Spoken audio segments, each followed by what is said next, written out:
I realised at some point that you can't hang on to anything if you want to fly. Anything that you hang on to, even an idea, is too heavy. So if you want to be successful in a higher consciousness, you let go and you let God.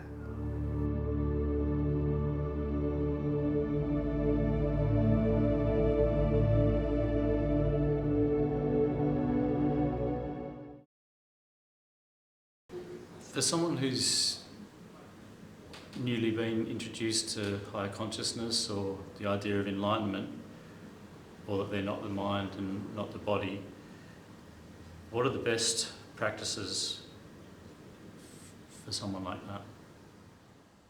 You mean besides running away?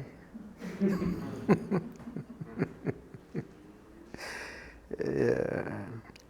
When I first heard that, I think it must have been pretty late in the 70s, and I went and listened to a Buddhist monk talk about it, and I thought it was the biggest load of rubbish I'd ever heard. And I discounted it. It was telling me, he was basically teaching the way of the heart, and I was looking at it and going, yeah, what's in it for me? You know? What do I get out of this? It doesn't sound like a very good deal. And I continued on my merry way, thinking that people who taught this sort of thing were stupid. Until I ran into Bhagwan Shree Rajneesh some 4 years or 5 years later. And I got to interview him.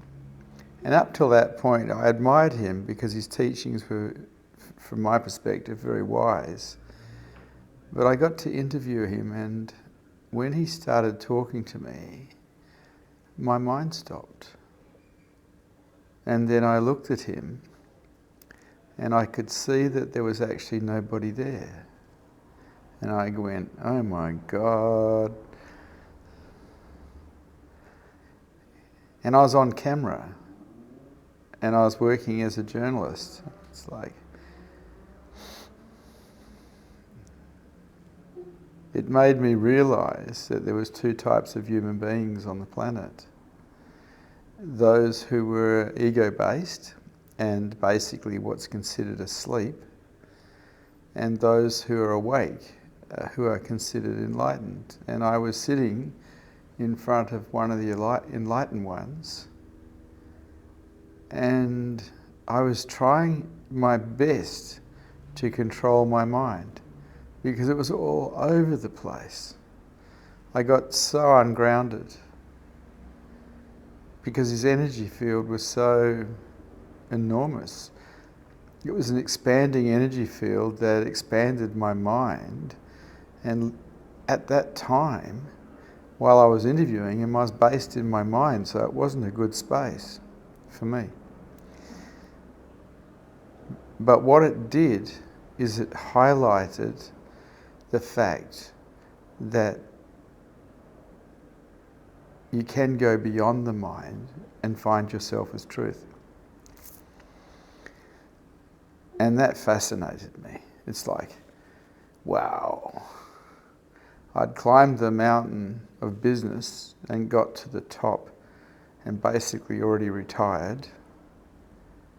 And I found out that at the top of the mountain of success in business, there's nothing.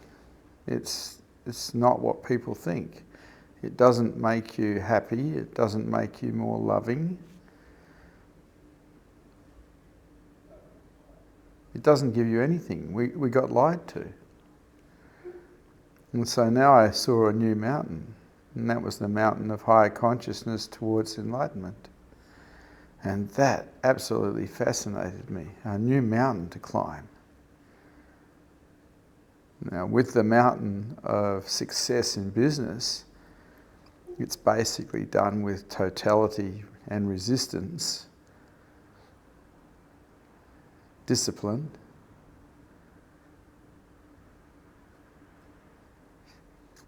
But the mountain of success in higher consciousness is done with surrender, non-resistance, as a matter of fact, a complete lack of it. And so it's a whole nother game. It's a whole nother learning to, instead of collect things, to let go of everything until there's nothing left. And so people go, well, you can do that, you can become a minimalist and have nothing, but that's not what you have to let go of. What you have to let go of is all your belief systems. They're the prisons, everything that you've been programmed with from birth. All the beliefs that create contraction when the expectation on them is not met have to be undone. And boy, that was a task.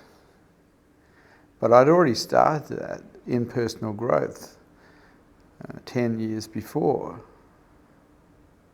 because to be successful in business, you have to remove all limiting belief systems. If you don't, you fail. And so I'd done 9 or 10 years of that already.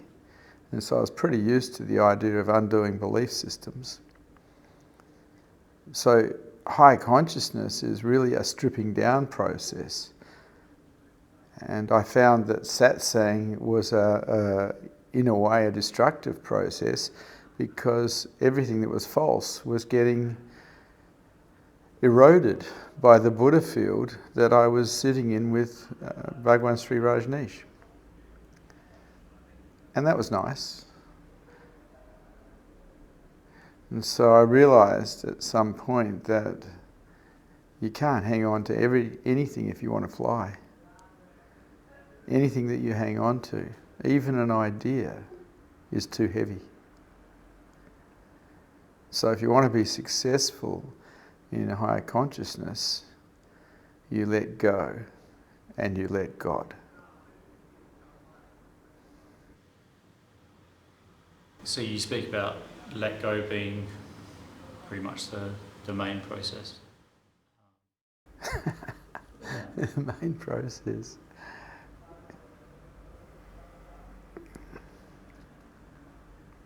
Yeah, anything you're hanging on to is a prison.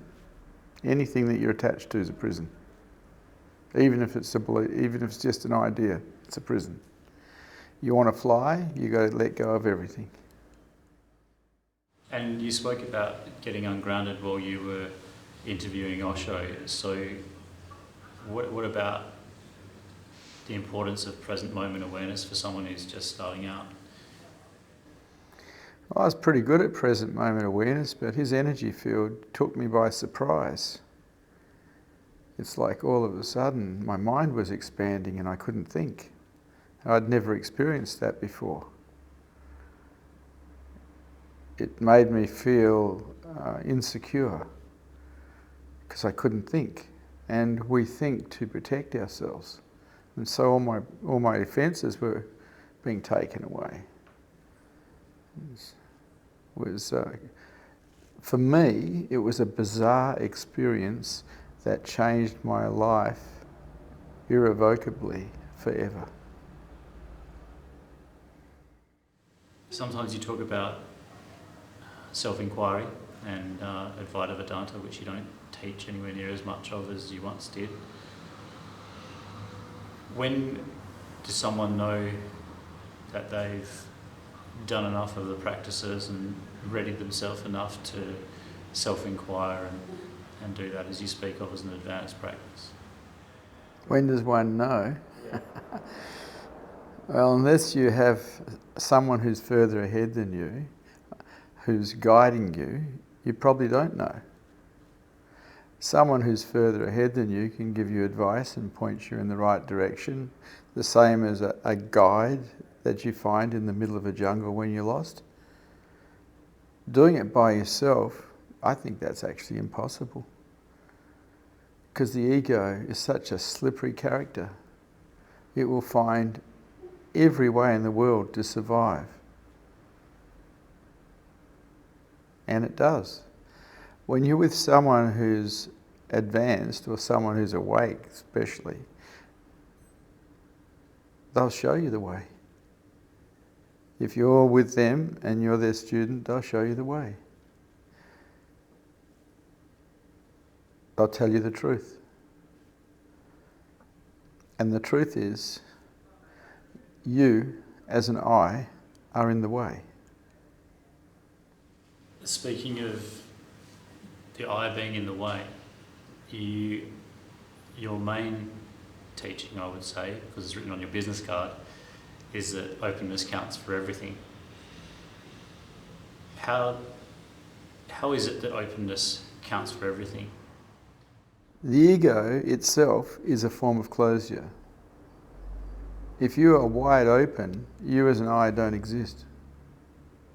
But if you are wide open, the chances that you are perceiving unconditional love is very high. Because if you're wide open, all the obstacles that are in the way of perceiving unconditional love have gone. And so you'll find that all awake people who are completely awake, that is, have one thing in common. They're all wide open. And they're all wide open all the time. How could a student who comes across a teacher determine or tell that they're wide open? Well, someone who's wide open will be awake and they'll have a Buddha field, and you should be able to perceive it. And the Buddha field starts to expand your mind and starts to expand your heart. As long as you don't resist, the Buddha field alone can take you back to your true nature. But unfortunately, if you haven't done the work on your mind to remove the obstacles, even if you find your true nature, which is Satori, you're likely to go back to ego-based reality because you actually haven't taught the mind to get out of the way yet. The mind has to be in service to truth, or God, or beingness, whatever you want to call it. It can't remain in service to itself. There is no such thing as selfish enlightenment.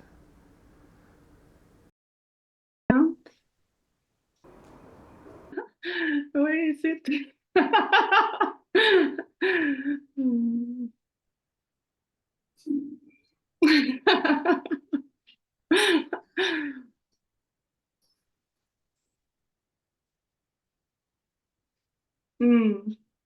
This night, I woke up about 2 o'clock and found myself in a memory, like a period in my early teenage, like when I was 16, and I forgot about this period. Is maybe 6 months, and it seems like when I go there, there's a lot of. What about being here with me? What about being here? You keep your eyes open. Open your eyes, Willow. Hello, being here with me. Okay. And then there's nothing here. Being here with me.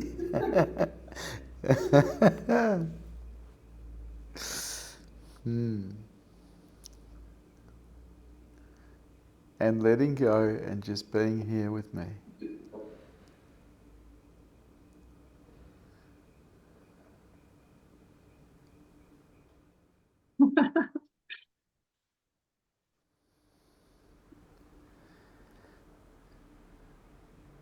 I feel very high. Well, here is real. Here is real. What you're thinking wasn't real. And so I'm just dragging you here where you belong. Yes, that this memory really opened something in me. So, but it's not important. No, the past is gone. It's dead. It's like people who get into the past are basically in the graveyard digging up the dead. and sacrificing this beautiful moment to play with the dead. And people who live in the future are living in the Garden of Fairies, because the future is not real, it's fairy tales. The only time to really live is here and now. Otherwise you've got to play with the dead or the fairies, you know?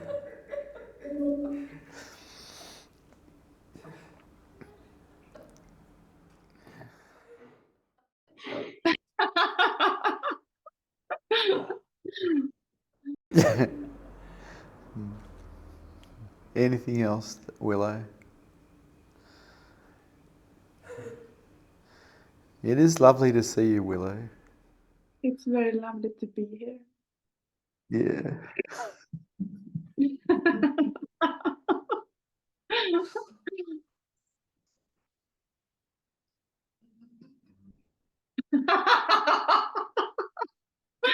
Thank you. Thank you.